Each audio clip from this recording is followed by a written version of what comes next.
அனைவருக்கும் வணக்கம். ரிஷபராசிக்காரர்களுக்கு திடீர் கோடீஸ்வர யோகம் நிறைந்த ஒரு மாதமாக மார்ச் மாதம் அமைவதற்கான வாய்ப்பும் யோகமும் எந்தெந்த விஷயங்களில் நிரம்பி கிடைக்கின்றன. அது மட்டுமல்லாது கிரகநிலைகளின் அமைப்பை ஆராய்ந்து பார்க்கும் போது பல்வேறு வகையான அதிரடியான மாற்றங்களை சந்திப்பதற்கான வாய்ப்பு உருவாகிறது. குரு விரயமாகிய 12இல், சனி 10ஆம் இடமான ஜீவனஸ்தானத்தில், ராகு லாபத்தில், பூர்வ புண்ணியஸ்தானமாகிய 5இல் கேது, செவ்வாய் 9 மற்றும் 10 ஆகிய இடங்களில் சஞ்சரிக்க போகிறாருங்க. சுக்கிரன் மிக வலுவாக 9 மற்றும் 10 ஆகிய இடங்களில் மிக சிறப்பாக சஞ்சரிக்க போகிறார். புதனின் அமைப்பை பொறுத்தவரைக்கும் 10 மற்றும் 11ஆம் இடமான லாபஸ்தானத்தில் சஞ்சரிக்க போகிறாருங்க. நீச்சம் பெற்றாலும் நல்ல பலன் நிறைந்து கிடைக்கும் நிச்சயமாக. சூரியனும் தொழில் ஸ்தானம் மற்றும் லாபஸ்தானத்தில் மிக சிறப்பான முன்னேற்றத்தை ஏற்படுத்தி கொடுக்க போகிறார். சந்திரன் பல்வேறு இடங்கள்ல 12 இடங்களிலும் மாறி மாறி சஞ்சரிப்பதால் மிக சிறந்த முன்னேற்ற வாய்ப்புகள் நிச்சயமாக இந்த மார்ச் மாதத்தில் அபரிவிதமாக கிடைப்பதற்கான வாய்ப்பு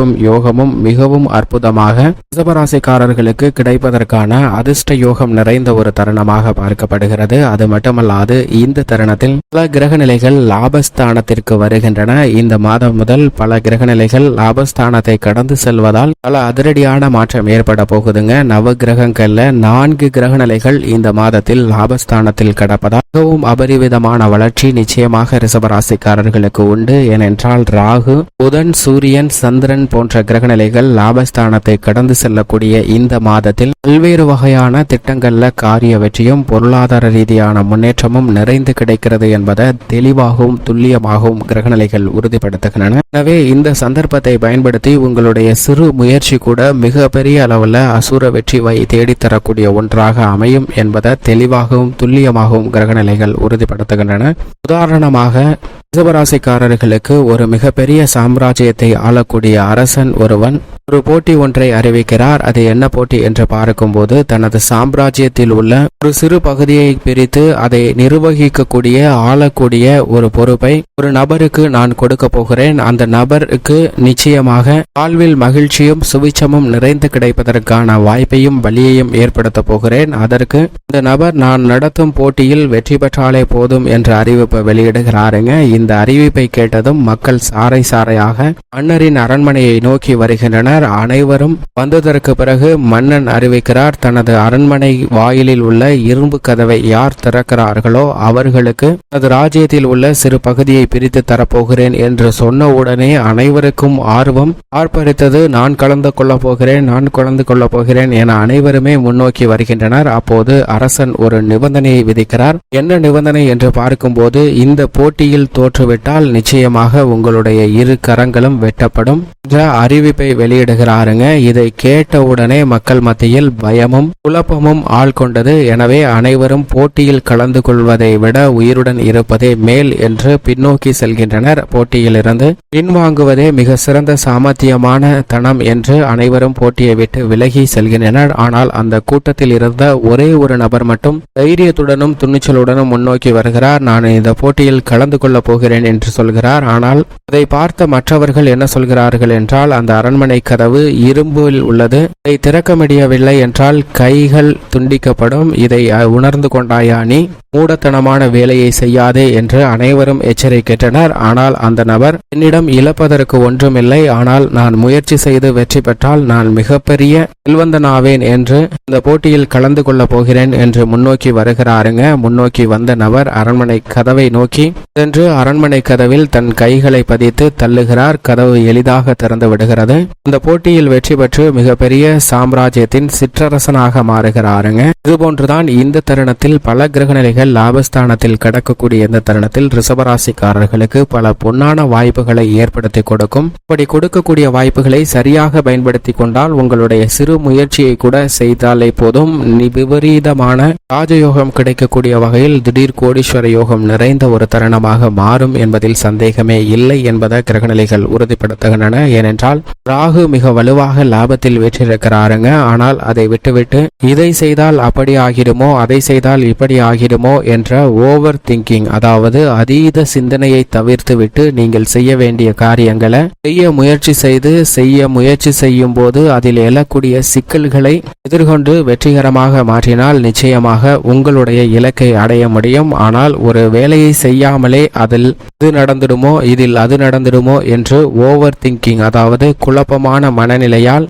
எந்த ஒரு செயலையும் செய்யாமலே போவதற்கான வாய்ப்பு இருக்குங்க. எனவே இந்த ஓவர் திங்கிங் என்று சொல்லக்கூடிய அதீத சிந்தனையை தவிர்த்துவிட்டு ஒரு செயலை செய்ய முயற்சி செய்யுங்க. அதில் எழக்கூடிய சிக்கல்களை, சவால்களை அப்போது சந்தியுங்க. அதில் தீர்வு நிச்சயமாக நல்லபடியாக கிடைக்கும், முன்னேற்றம் நிறைந்தவையாக மாறும் என்பதில் சந்தேகமே இல்லை. அது மட்டுமல்லாது அடுத்தவங்க என்ன நினைப்பாங்க அப்படிங்கிற சிந்தனையை மாற்றுங்க.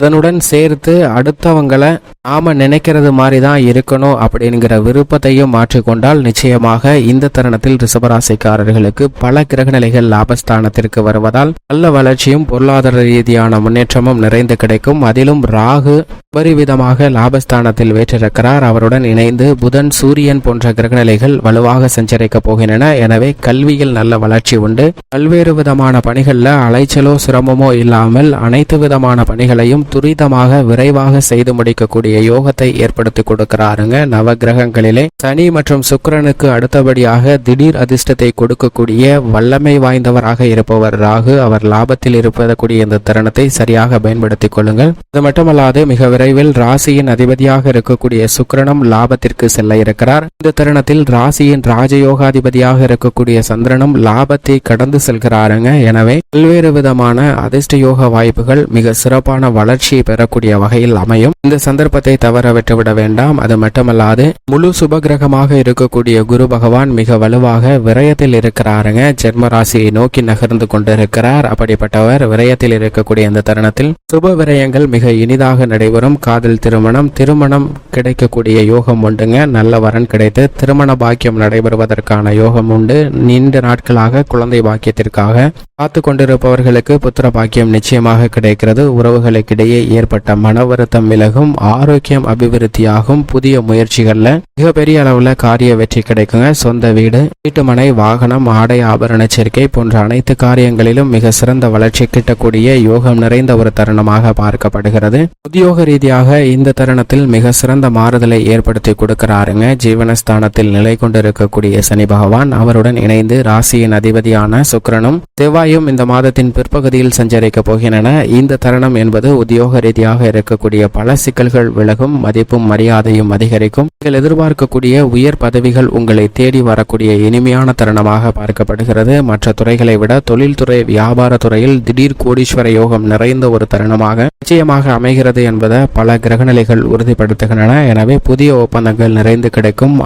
அரசாங்க சலுகைகள் மிக சிறப்பாக கிடைக்குங்க. நிதி நிறுவனங்களின் ஒத்துழைப்பு, வாடிக்கையாளர்கள் என அனைவரின் ஒத்துழைப்பும் சாதகமாக அமையும். முன்னேற்றத்திற்கேற்ற சிறந்த தருணமாக இந்த தருணம் நிச்சயமாக ரிஷபராசிக்காரர்களுக்கு அமைகிறது. தைரியத்துடனும் துணிச்சலுடனும் சரியான முடிவெடுப்பதற்குரிய ஒரு யோகம் நிறைந்த தருணமாக பார்க்கப்படுகிறது. சுக்கிரன் வலுவாக சஞ்சரிக்கக்கூடிய இந்த தருணத்தில் புதிய வாய்ப்புகள் கலைத்துறை ரீதியாக அபரிவிதமாக நிறைந்து கிடைக்குங்க. அரசாங்க சார்ந்த பணிகள் கட்சியிலும் மக்கள் மத்தியிலும் செல்வாக்கை உயர்த்தக்கூடிய வகையில் அமைய போகிறது. தேர்தல் வெற்றிக்காக மேற்கொள்ளக்கூடிய புதிய முயற்சிகள் மிகப்பெரிய அளவில் கை கொடுக்கக்கூடிய ஒரு சிறந்த தருணமாக அமைகிறதுங்க. மாணவர்களின் கல்வியில் நல்ல முன்னேற்றம் கிடைக்கும். விவசாயத்துறையின் அதிபதியாக இருக்கக்கூடிய செவ்வாய் சாதகமாக இருக்கிறார். புதிய நிலம் வாங்கக்கூடிய முயற்சியில் காரிய வெற்றி நிச்சயமாக உண்டு. அது மட்டுமல்லாது இந்த தருணத்தில் கால்நடை வளர்ப்பிலும் சிறந்த முன்னேற்றம் மிக சிறப்பாக கிடைக்கும். அது மட்டுமல்லாது பெண்மணிகளை பொறுத்த வரைக்கும் குரு, சுக்கிரன் ஆகிய இரண்டு கிரகநிலைகளும் மிகவும் சாதகமாக சஞ்சரிப்பதால் பெண்மணிகள் எதிர்பார்க்கக்கூடிய மங்களகரமான சுப நிகழ்வுகள் மிக சிறப்பாக நடைபெறும். பல காரிய தடைகள் விலகும்.